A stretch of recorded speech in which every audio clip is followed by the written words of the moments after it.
Well, hello everyone. Today I'm going to be discussing the very controversial topic, which is closed species. Now, before we begin, I would just like to say that I might be a little biased here because I myself own a closed species and also several characters from a closed species. So, yeah, I might be a little biased towards closed species, but I'm still going to be trying to look at both sides of the argument. Now, before I actually start discussing closed species, what is a closed species? Basically, a closed species is when someone makes a species, but you are not allowed to create a character of that species unless you either have permission or have paid. Now, I know that already sounds kind of stupid, but I don't think it's that stupid. It honestly makes sense from a point of income, because some people use their closed species as their source of income. Now, I don't know why, but there's this community of people that for some reason hate closed species, and I don't understand this because I don't see what's so bad about them. But some of these people think it's okay to see a closed species they think looks cool, and then decide that they want to make a character of that species that's identical to the species without paying because it's their legal right.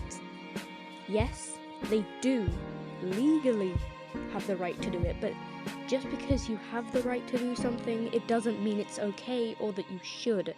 Like, for example, anyone has the right to go up to someone and insult them, but that doesn't mean you should, and that doesn't mean it's okay. For example, like anti-vaxxers as well. They have the right to not vaccinate their child, but that doesn't mean it's okay, does it? Now, I know there's going to be some people that disagree with me on this, like, something being legal means that it's okay. No, it doesn't. Now, if you're still not understanding why it can be so annoying to have a closed species and for someone to make a character of the species without paying, well, let me put this into perspective for you. How would you feel if you had a closed species that you had for income reasons, because that was your job, and someone saw that species, a complete stranger that you've never met, sees the species, they like the design and the lore of it, but they don't want to support you, they just want to be spiteful, and they want to make a character of a species that they don't really have the entire right to make. Yes, I know there's apparently no way you can copyright a species because you can't copyright an idea. You can't copyright an idea, yes, but you can copyright a creation. That's what they seem to be misunderstanding. And it isn't about whether or not you're allowed to do it. It's not about whether or not you have the right to, or whether or not it's legal. The whole point of this is whether or not it's respectful, and it definitely isn't respectful. Because if someone else was to see that and they've never seen the species before, they would think that it is okay to make a character of a closed species without paying. And then if more and more people see that, then more and more people will do that, which will then take money away from the artist. Now, that sounds problematic, doesn't it? Well, it is problematic, because that is not something that anyone should do. So, I say, if you want to support an artist or you like a species they've made, just do the respectful thing and pay for it. But if you don't have enough money, don't pay for it. It's not the artist's fault that you don't have enough money. They don't need to make their species open just because some people can't afford it. There is plenty of people that can afford it and are willing to pay. Those are the people that I consider to be respectful. But if you make a character of a closed species without paying, you are not respecting the artist. You are not respecting their decision. You are willingly disrespecting them. And you are willingly taking profit away from the artist. Because I'm pretty sure you know that if someone was to see that, they would probably end up thinking it's okay and would do the same. And the more people that do that, the less income the artist has, which means that they either won't be able to afford food or, in extreme cases, won't be able to pay their bills. Now, how would you feel if your ignorance and spite was what caused an artist to not be able to buy food? Something that every human needs to live. How would you feel if something that you did on purpose caused that? I don't think anyone would be very happy or very proud of themselves. Now, I have seen some of these people using the excuse that they restrict your creative freedom, which they definitely don't. And I can give an example off the top of my head right now. Sphinx. They are a closed species, and just by looking at them, you can tell that they are creative. I have never seen another species like these. And what the creator of the species did, I will actually link some of the accounts of the creator of the species. I'll link some of his accounts in the description because, oh my god, his art is incredible.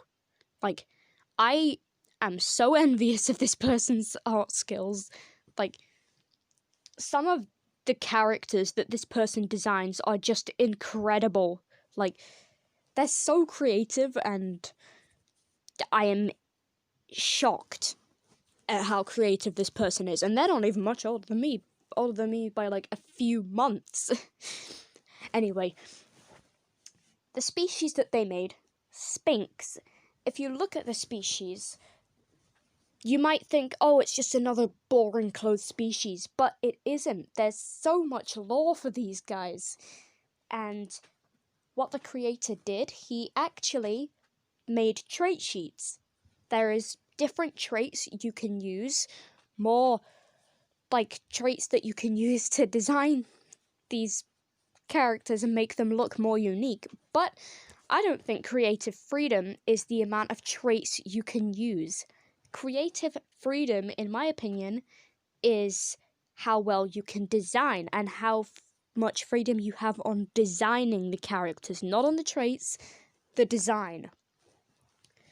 I love designing characters. It's one of my favorite things to do, and I can say that creative freedom is more about the designs, not about the traits. So if you look at a closed species and say, oh, it's just another boring thing restricting my freedom, you're wrong. Like, for example, Sphinx again. I have 4 Sphinx, but the 2 main ones I use are 2 called Pudding and Bee. Just by looking at them, you can tell that they are completely different, but they are the same species and you can still tell. Basically, one I themed off of, well, pudding, and the other I themed off of bees. And if you look at these 2 designs, they still have some of the iconic Sphinx traits like the mandibles, horns, multiple limbs, and those noses, like a rabbit's nose. They still have those features that make them look like a Sphinx, but they have completely different traits and completely different designs, which that is one of the things I think is what makes a character unique. Not the traits, the design. Because anyone can have a character of the same species, but some of the designs that you see, for like example, cats, if you look at some cats, some of them are really boring designs, like, and some of them are really plain but good. But then you look at other designs and you're like, that is an extremely unique design and it looks completely different to anything else I've ever seen. That is creative freedom. The ability to create unique designs, not using traits, unique designs. One thing I don't agree on is restricting colours, because that is one of the things that I agree does restrict your creative freedom. But some people can still work off of the colours. Like, for example, I had a species, and I completely forgot what they're called. They were like this magical deer-based thing. I'm planning on revamping them and giving them a completely different name, but I remember I really liked the species, but really it wasn't that unique. They just looked like a deer, an anthro deer. It was not very good. But I had certain colours that you could and couldn't use, and I think that's one of the reasons that not many people liked the species, because I restricted colours. But when I revamp them, I'm not going to do that, to give more creative freedom. Sorry, at the end there I kind of went on a big rant. I didn't mean to do that. But I hope I got my point across that closed species, if there is no restrictions on color, they do not restrict your creative freedom, because you can design a character whichever way you want. You can have characters with the same trait, but if you create a really unique design, you can still tell they have the same traits, like physical traits, but the design is what makes the characters truly unique, not the traits, the design. However, with species, yes, it is the traits that make it look unique, because you can't have a dog put wings on its back and call it a species. That's literally just a winged dog. Anyone can come up with that. But if you make a species that doesn't look like any other animal, you have the right to close that species off.